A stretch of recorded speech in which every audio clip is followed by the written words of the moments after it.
जी, ये प्रकरण 107 है श्री कीर्तन जी से।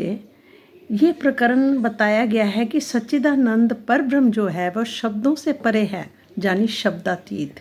क्यों बोला गया कि वो शब्दों से परे, जहाँ के शब्द नहीं चलते वहाँ पर। झूठ शब्द ब्रह्मांड में, कहावत जाहि में सांच, ए दो झूठे होत हैं, वास्ते पिंड जो कांच। श्री महामती जी कहते हैं कि सच्चिदानंद परब्रह्म के ज्ञान के संबंध में इस ब्रह्मांड में जीव सृष्टि के द्वारा अब तक जो कुछ भी कहा जा रहा है या जाता रहा है, वह स्वप्न की बुद्धि से कहे जाने के कारण यद्यपि झूठ होता है, फिर भी उसे सत्य ही माना जाता है। नश्वर शरीर की तरह यहाँ के शब्द और ब्रह्मांड दोनों ही झूठे हैं। सत्य वह होता है जिसका स्वरूप सर्वदा एक रस होता है। वह संपूर्ण ब्रह्मांड तथा इसमें प्रयुक्त होने वाले शब्द भी यथार्थ में झूठे होते हैं।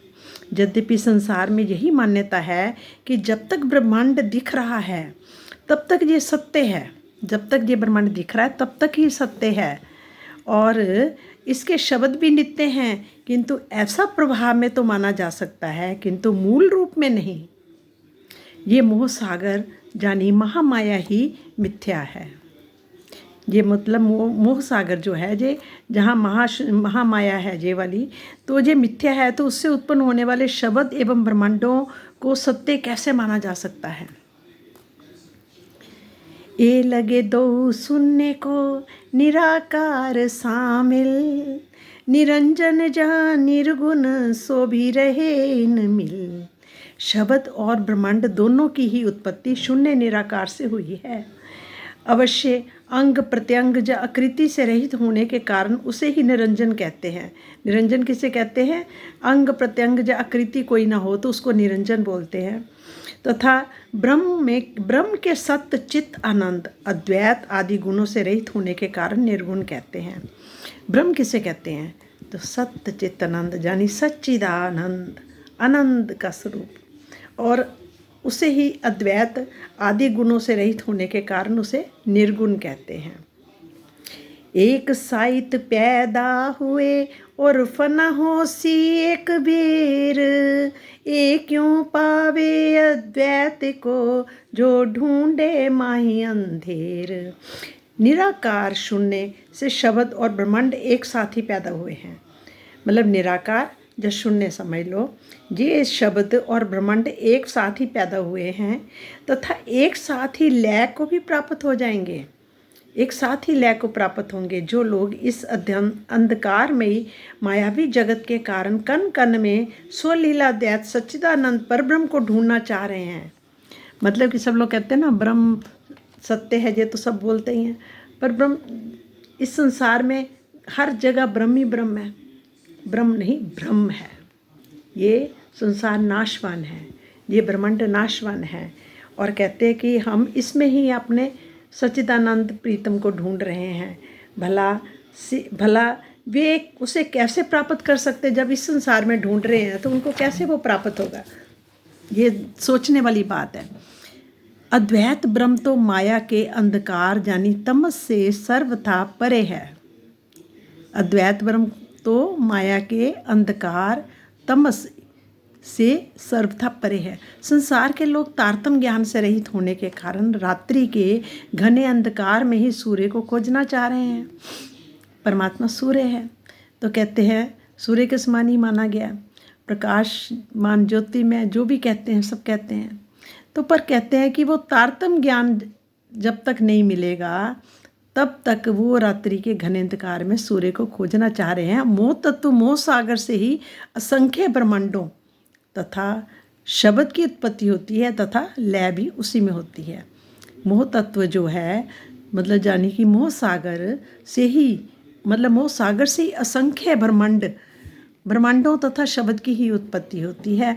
असंख्यों ब्रह्मांड बनते हैं जिनकी कोई गिनती नहीं है। कहते अक्षरमाला बोलते हैं, उसमें एक में कितने ब्रह्मांड हैं, और ऐसी पता नहीं अरबों खरबों अक्षरमालाएँ हैं।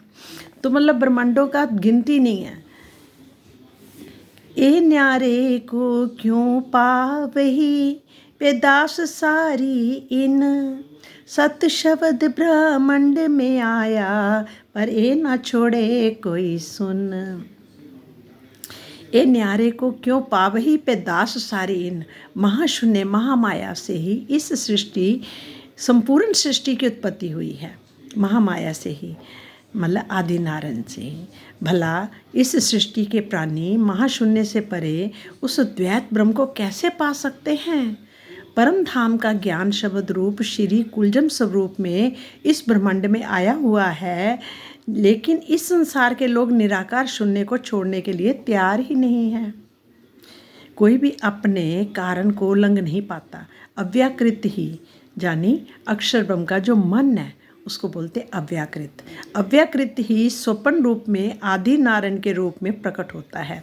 मतलब स्वप्न रूप में ही, ये स्वप्न में ही जैसे हम रात को सपना देखते हैं उसमें जो उत्पत्ति होती है, जो हमारा मन क्रिएट करता रहता है, उसी तरह ही आदि ये अक्षर ब्रह्म का जो मन है आदि मतलब कौन क्या बोलते हैं उसको, अक्षर ब्रह्म का अव्याकृत जिसको बोलते हैं, अव्याकृत से ही मतलब उसने बोला कि स्वप्न में जो आदि नारायण का जो स्वप्न है उसी से ही ये ब्रह्मांड पैदा होते हैं और ख़त्म भी हो जाते हैं। तो कहते हैं कि तारतम्य ज्ञान से रहित होने पर साकार निराकार से भी परे, मतलब ये जो साकार हो गई, ये सृष्टि दिख रही है सरकार, और निराकार जिसका कहते हैं रूप ही नहीं परमात्मा, निराकार परमात्मा को निराकार ही कह देते हैं। तो परमात्मा इन सब से परे सच्चिदानंद परब्रह्म की अनुभूति नहीं कर सकते, क्योंकि उनकी सारी साधना का फल निराकार आदि नारायण ज्योति स्वरूप का अनुभव होना है। उनकी सारी साधना, जितनी भी साधनाएं वो लोग करते हैं, जहाँ की जी सृष्टि करती है, वो सारी उनकी निराकार और आदि नारायण जो ज्योति स्वरूप को कहा गया है वहीं तक ही होती है। उसके आगे वो ना तो उनकी आवाज़ जाती है ना वो खुद जाते हैं। पर हाँ, जहाँ जहाँ की सृष्टि उतरी हुई इस धरती पर, कहते हैं ईश्वर सृष्टि भी आई हुई है और ब्रह्म सृष्टि भी उतरी इस टाइम धरती के ऊपर, तो मतलब वो अपने अपने उनकी आवाज़ वहाँ तक पहुँच जाएगी, पर हर यहाँ के जीवों की नहीं। हाँ, जब वो तारतम्य ज्ञान उनको मिल जाएगा, तारतम्य ज्ञान से उनको परमात्मा की पहचान हो जाएगी, फिर वो सब उनके अंदर उनकी आवाज़ सब जगह पहुँच पाएगी, दर्शन भी हो सकता फिर उनको। जीव विष्णु महाविष्णु लौ जाके कई विध नाम धरत, अज्ञान ज्ञान ले विज्ञान जो कोई विध खेल खेलत। संसार के जीव अपने विष्णु भगवान या महाविष्णु आदि नारायण को ही सच्चिदानंद स्वरूप पर ब्रह्म माना करते हैं। संसार के लोग सच्चिदानंद किसे कहते हैं? संसार के जो जीव हैं वो अपने विष्णु भगवान या महाविष्णु आदि नारायण तक ही, महाविष्णु किसे बोला गया? आदि नारायण जी को ही। जो आदि नारायण कौन है? अक्षर ब्रह्म का मन। जैसे हम मन से क्रिएट करते हैं और रात सपने में भी मन हमारा चलता ही रहता है, वो भी क्रिएशन करता ही रहता ना, जबकि ये शरीर सो जाता है, पर जो मन होता है वो क्रिएशन उसकी होती ही रहती, वो करता ही रहता, वो कभी शांत होकर नहीं बैठता। मन ने अपना काम कर ही जाना, पर मन को किधर लगाना ये अपने आप को कोशिश करनी पड़ेगी। मन को किधर लगाना, परमात्मा की तरफ कि संसार की तरफ, ये हमें देखना पड़ेगा। एक अनेक सब इनमें, एक अनेक सब इनमें, इत सांच झूठ विस्तार, अक्षर ब्रह्म क्यों पावही भई आड़ी निराकार। कहते आदि नारायण महाविष्णु के ही संकल्प एको अहम बहुश्याम से असंख्य ब्रह्मांडों की रचना हुई। मतलब उनकी मन की क्रिएशन है आदि नारायण। आदि नारायण जो सपने से हैं वो उनके एक ही संकल्प से एको अहम बहुश्याम से ही ये असंख्यों ब्रह्मांड बनते गए, असंख्यों जिनकी कोई गिनती नहीं है। सभी प्राणी इनमें ही समाहित लीन हो जाते हैं और जो प्राणी हैं वो फिर इसी में ही समाहित भी हो जाते हैं। महाविष्णु, इनसे ही सत्य और झूठ का विस्तार होता है। इनसे ही क्या होता है? सत्य और झूठ का विस्तार होता है, फैलाव होता है। संसार के प्राणी भला अक्षर ब्रह्म को कैसे पा सकते हैं? ये जहाँ के संसार के प्राणी जो हैं, जो मन की क्रिएशन है, जो सपने के हैं, आदि नारायण से हैं, वो अक्षर ब्रह्म को भी नहीं पा सकते। अक्षर ब्रह्म को भी कैसे पा सकते हैं? इनके सामने तो निराकार का पर्दा आ जाता है। आदि नारायण ही अव्याकृत के स्वप्निक स्वरूप हैं। आदि नारायण कौन है? अव्याकृत, यानी कि अक्षर ब्रह्म का मन जो है अव्याकृत से ही स्वप्निक स्वरूप है, उनका स्वप्न का स्वरूप है। जी सभी प्राणी आदि नारायण की ही चेतना के प्रतिभास है, और जितने भी प्राणी हैं, जीव हैं, वो आदि नारायण की चेतना से ही प्रतिभास है। जब बोला ना एक को श्याम बहु श्याम, जिन्हें चिदाभास कहा जाता है, उन्हें क्या कहा जाता है? चिदाभास। मोह तत्व से ही पंचभूतात्मक जड़ ब्रह्मांडों की रचना होती है। ये पंचभूतात्मक जो हैं, ये शरीर हैं, ये पूरा ब्रह्मांड है, इनकी जड़ ब्रह्मांडों की रचना होती है। मतलब क्या? पंचभूतात्मक जड़ ब्रह्मांडों की रचना होती है। जड़ इनको माना जाता है, इनको चेतन नहीं कहा जाता, इनको जड़ कहते हैं। इस प्रकार जीवों का प्रकटीकरण, सत्य का विस्तार और जड़ जगत का विस्तार, झूठ का फैलाव कहा गया है। इस प्रकार जीवों का प्रकटीकरण जो हुआ है, वो सत्य का विस्तार और जड़ जगत का विस्तार, झूठ का फैलाव कहा गया है। अब देखो आगे क्या आता है।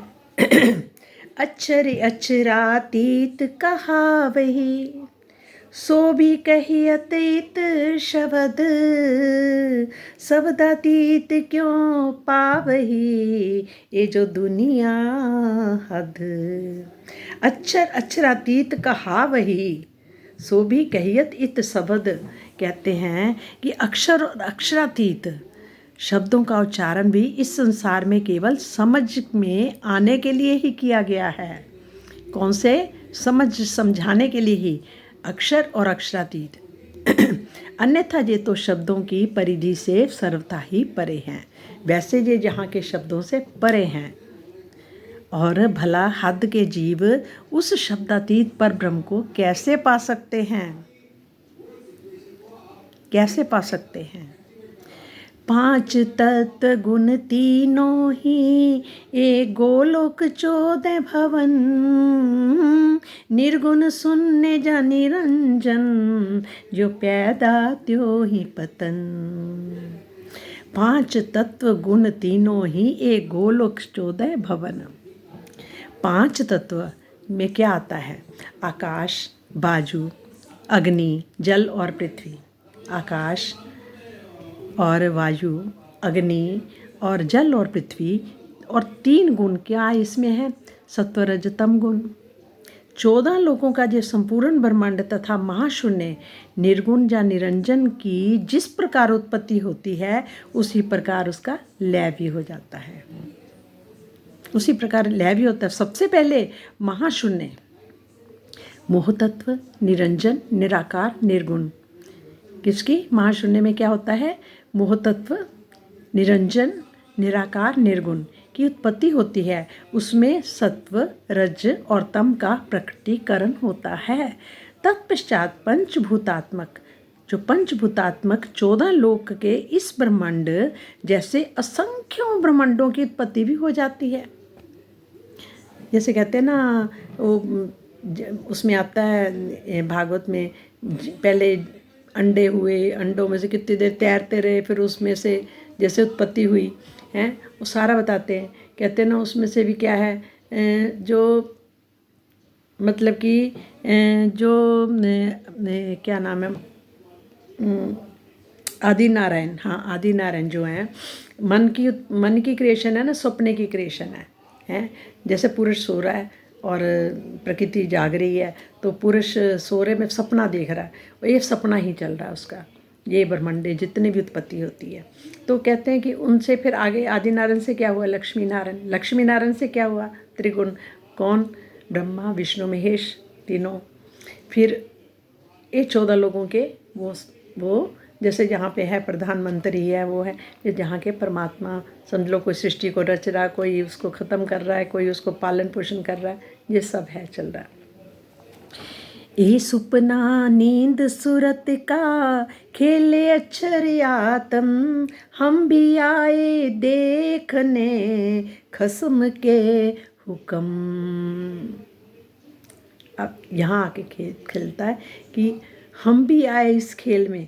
कहते ये सपना नींद सूरत का सपना नींद का खेले अक्षर आत्म, अक्षर की आत्म, अक्षर ब्रह्म की, हम भी आए देखने, हम भी आए हैं। ये ब्रह्म सृष्टियाँ जो उतरी हैं, अक्षरातीत की जो ब्रह्म सृष्टि है वो आई है, अक्षर ब्रह्म भी आए हैं, खसम के हुक्म से ही यहाँ आए हैं। मतलब अपने पति, अपने प्रीतम बालाजी, प्राणनाथ, सच्चिदानंद, आनंद के सागर जो है, प्रेम के सागर हैं, जो था इश्क से भरे हुए हैं, उनके हुक्म से ही हम भी आए हैं इस धरती पर।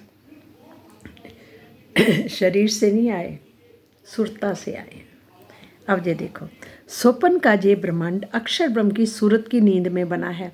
ये जो स्वप्न का ये ब्रह्मांड बना हुआ है, ये 14 लोक का ब्रह्मांड जो बने हुए हैं, ये किससे बने हैं?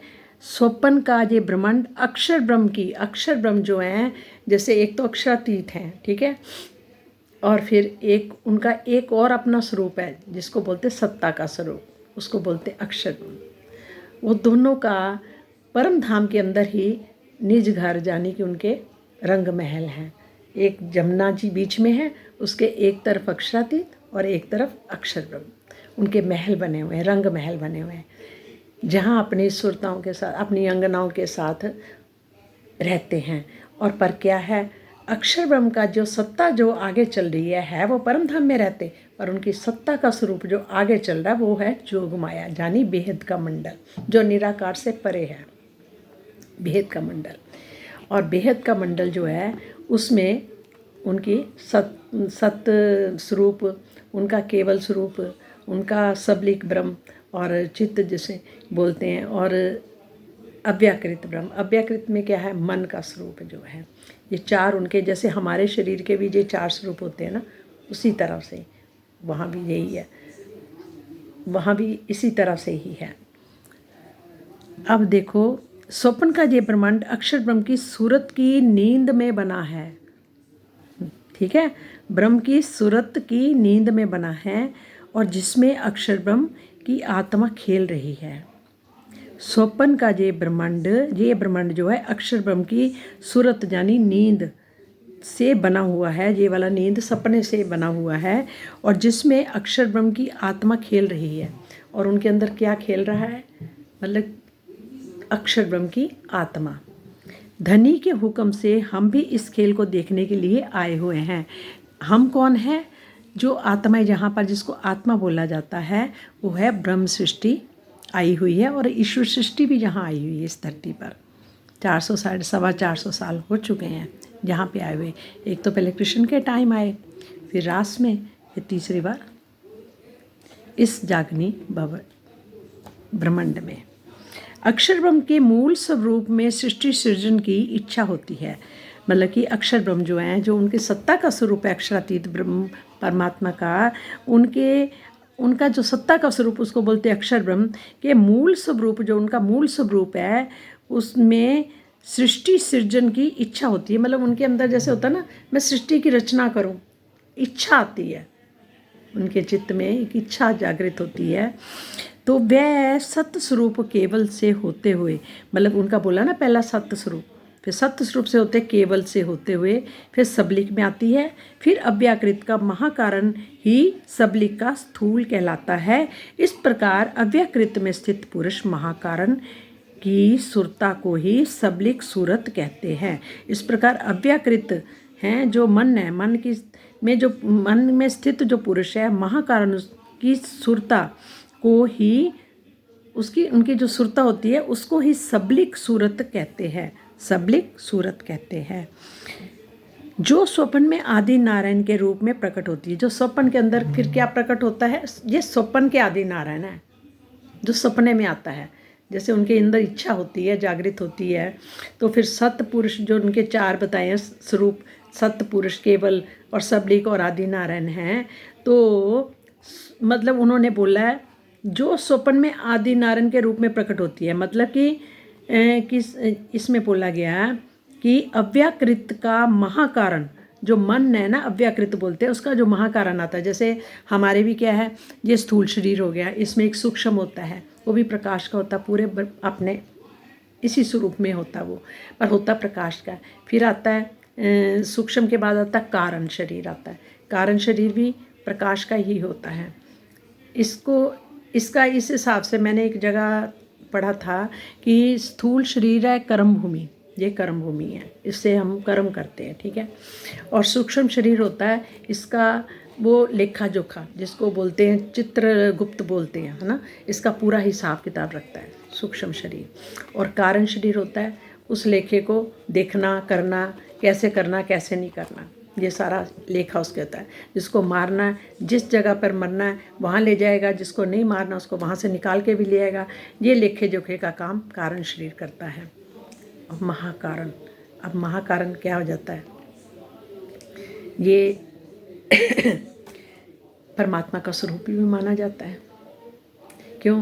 क्योंकि उसका कितने कर्म कम करने हैं, ज़्यादा करने हैं, वो सारा लेखा जोखा उधर होता है, वो करते हैं, मतलब कि असली महाकारण। अब ये देखो इसमें क्या बोल, ऐसे ही जैसे ना अक्षर ब्रह्म है, अक्षर ब्रह्म के भी सत्य स्वरूप है, तो सत्य स्वरूप के भी 4 ही हैं, स्थूल, सूक्ष्म, कारण, महाकारण।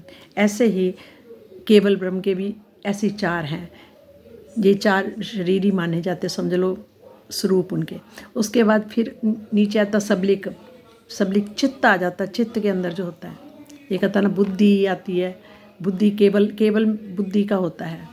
और फिर उसमें चित्त आ जाता है, चित्त के अंदर बात जाती है। पहले जैसे सोचना, पहले अक्षर ब्रह्म जैसे उनके सोचते हैं कि ऐसा हो, उनके मन में आता है कि मैं ब्रह्मांड रचूँ या ये करूँ, कोई इसकी रचना करूँ, ठीक है। उसके बाद उनके सत्य स्वरूप, ठीक है, उसमें ये बात आती है। फिर उसके बाद केवल बुद्धि, फिर बुद्धि के बाद किस में जाती है, चित्त में जाती है, फिर, है ना, तो सबलिक हो गया, चित्त में गई। उसके भी 4 स्वरूप ही ऐसे हैं, स्थूल, सूक्ष्म, कारण, महाकारण। फिर उसके बाद अव्याकृत आता है, अव्याकृत भी इसी तरह से 4 उनके भी स्वरूप हैं। तो मतलब कि जब उनके सपने का जो हो जाता है, उसमें मन के अंदर जो सपना चल रहा होता है, सपने के जब से सो जाता है पुरुष, तो उसका सपना शुरू हो जाता है। जो सपना जो है वो आदि नारायण है, आदि नारायण से आगे ये सारे, तभी तो कहते हैं ना ये सारे सपने के ब्रह्मांड है, सपने से पैदा हुए हैं और सपना खोते ही ख़त्म हो जाते हैं। जैसे ये होता है कि ये सारा लेखा जोखा है, काफ़ी बड़ा लंबा चौड़ा। और इसमें कहते हैं कि सबलिक सूरत कहते हैं जो स्वप्न में आदि नारायण के रूप में प्रकट होती है। स्वप्न है आदि नारायण से प्रकट होती है। और ब्रह्म सृष्टियों के साथ अक्षर ब्रह्म की आत्मा भी इस खेल की दृष्टा है।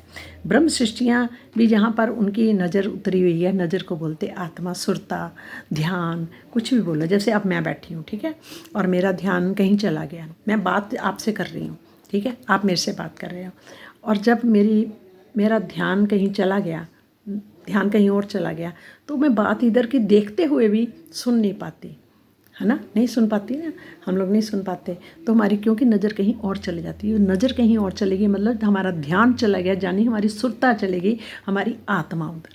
इसको ही ये सारे कहा गया, वासना, आत्मा, नज़र, ध्यान, सुरता, ये सब इसी के नाम है, एक के ही नाम है। ब्रह्म सृष्टियों के साथ अक्षर ब्रह्म की आत्मा भी इस खेल की दृष्टा है। मतलब यहाँ पर ब्रह्म सृष्टियों की क्या आ रखी है, जहाँ पर जीवों के ऊपर आके बैठी सुरता, नज़र आके बैठी, तो उसके साथ ही, और यहाँ पर आत्मा किसकी आई हुई है, अक्षर ब्रह्म की आत्मा यहाँ उतरी हुई है। और अब जो उनका अक्षातीत का क्या आया हुआ, यहाँ पर आवेश आया हुआ है, जानी कि साथ में आवेश तो आया है।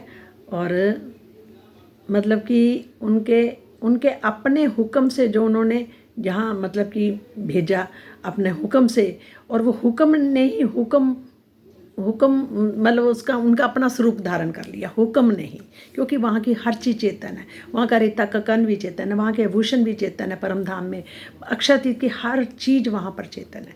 तो जो चेतन है, और वहाँ ना नई चीज़ जा सकती बन सकती है, ना पुरानी कोई चीज़ होती है परम धाम में।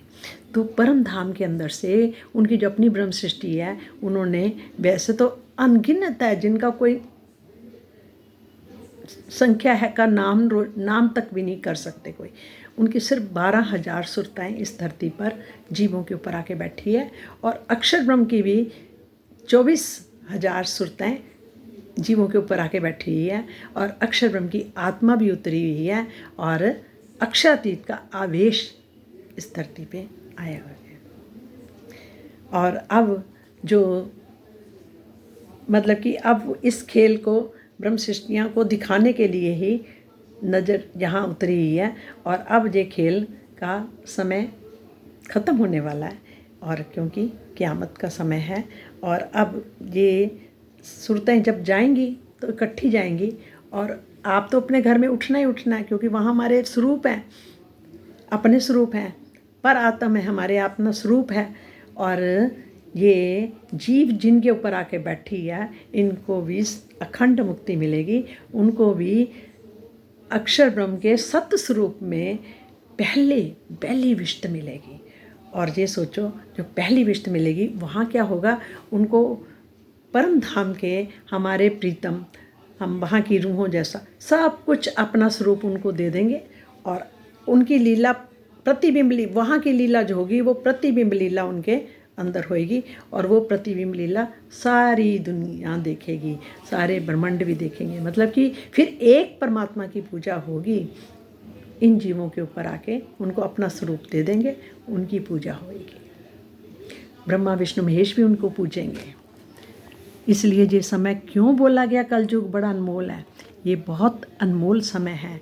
और इस टाइम जो इधर मुड़ गया, जो इसने तारतम ज्ञान से अपने प्रीतम को पर समर्पित हो गया, और अपनी मैं को ख़त्म करके उन पर समर्पित हो जाए कि है ही तू, मैं हूँ ही नहीं।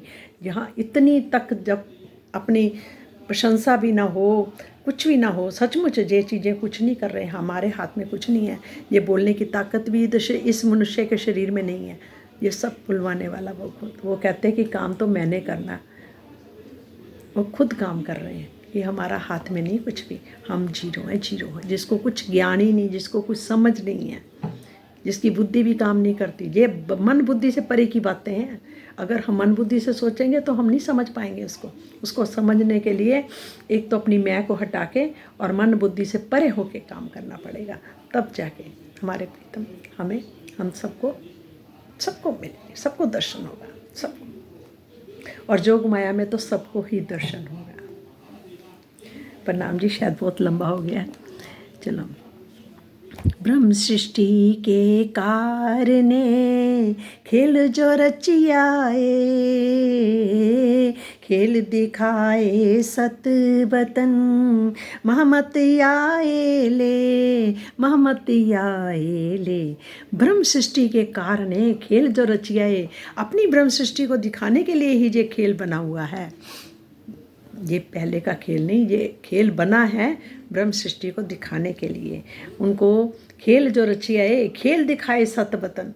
कौन दिखा रहा? सतबतन, हमारा प्राण प्रीतम परम धाम के स्वामी सच्चिदानंद, आनंद के सागर, प्रेम के सागर, इश्क के सागर, आनंद के सागर, सर्वश्रेष्ठ सर्वोपरि सच्चिदानंद प्राणनाथ, जो हमारे प्राणनाथ हैं, हमारे प्राणनाथ हैं। हमारा प्राण आ रहा है, जा रहा, सांस ले रहे हैं, आ रहा जा रहा, उन्हीं से आ रहा, उन्हीं पे जा रहा है, इसलिए हम जीरो। तो कह रहे हैं खेल दिखाए सतबतन महामती आए ले। श्री महामती जी कहते हैं कि ब्रह्म सृष्टियों को खेल दिखाने के लिए ही ये माया का खेल बनाया गया है। धाम धनी सबको माया का खेल दिखाकर परम धाम ले जाएंगे, परम धाम ले जाएंगे खेल दिखाकर। और जब हमारी पहले तो इच्छाएं इतनी ख़त्म होए तभी ये खेल ख़त्म हो जाएगा उसी समय, पर अभी भी इच्छाएं बार बार आ जाती हैं। ये राज जी, बस आप ही इन इच्छाओं को ख़त्म कर सकते हो। हे मेरे प्रीतम, हे मेरे आनंद के सागर, हे मेरे प्राणनाथ, मेरी सांस आ रही है जा रही है तो आपसे ही है। आप हैं तो सांस आ रही सांस जा रही है। ये शरीर खड़ा है जी, आपकी वाणी बोल रहा है आपके द्वारा, तो पर आप हैं तो बोल रहा है, वरना इसकी कोई हस्ती नहीं है। बस आपका हाथ हर पल सिर पे रहे और आप हमारे भीतर समा जाओ और इस शरीर की मैं को ख़त्म कर दो, आपकी मैं प्रकट हो जाए, क्योंकि आप ही हैं। आप ही खा रहे, आप ही पहन रहे, आप ही जा रहे, आप ही दिखा रहे, आप ही समझा रहे, सब कुछ आप ही, आपका खेल है। आप पे में आप समाया। बोलो श्री प्राणनाथ प्यारे की जय, बोलो सच्चिदानंद की जय, बोलो आनंद के सागर की जय, धाम के धनी की जय, हमारे प्राण प्रीतम की जय। और सबसे प्रथम सबसे बाद में मैं श्री राजन स्वामी जी को बार बार धन्यवाद देती हूँ कि जिन्होंने बचपन से लेके अब तक अपने घर पर को भी छोड़कर जो ये वाणी के लिए जो इन्होंने खोल खोल के बखान किया और करवाया, किसने? हमारे प्रीतम ने। उन्होंने ही करवाया। शक्ति उनकी ही है, उनके अंदर काम कर रही है और रात दिन काम कर रहे हैं। वो खुद प्रकट हो गए हैं, उनके भीतर काम कर रहे हैं। और इसी तरह से है मेरे प्राणनाथ जी, हे सच्चिदानंद जी, अब आप प्रकट हो जाओ 100। वैसे तो आप प्रकट ही हो, है तो हैं, आप प्रकट भी हैं, हर पल हैं। उन्होंने कहा ना, मैं बाल्य से लेके बुढ़ापे तक तुम्हारा साथ ही नहीं छोड़ सकता। फिर कह रहे हैं मैं एक काम नहीं कर सकता, तुम्हारे बिना नहीं रह सकता, आत्मा के बिना नहीं रह सकते। वो तो हर पल हाजिर हजूर है, किसको ढूंढे वो तो है ही है। और कहते ना, और सब कुछ कर सकता हूँ। अब हमारे को तो एक मौका मिल गया, हर चीज़ आप तो कर सकते हो, आप तो कर सकते हो। बस फिर क्या है, वो कर देंगे। वो कोई काम को आपको अधूरा छोड़ेंगे ही नहीं। वो इतने हमारे, उनको पकड़ के ना कहते कस के बांध लो। पिया जी अब कहाँ जाओगे हुन बस मेरे, पिया जी अब कहाँ जाओगे हुन बस मेरे, लोकी कहंदे शाम नहीं दिसदा पास है रहिंदा मेरे, 8 पहर में दर्शन पावां दिसदा 4 चपेरे, पिया जी अब कहाँ जाओगे हुन बस मेरे। कह रहे चाहे दर्शन हो ना दर्शन हो, पर वो हमारे साथ हैं, हमें सुन रहे हैं, हमें देख रहे हैं। हमारे लिए ये भी बहुत बड़ी बात है। बोलो प्राणनाथ प्यारे की जय। राजन स्वामी जी, आपको करोड़ों करोड़ों अरबों खरबों बार प्रणाम प्रणाम प्रणाम प्रणाम जी।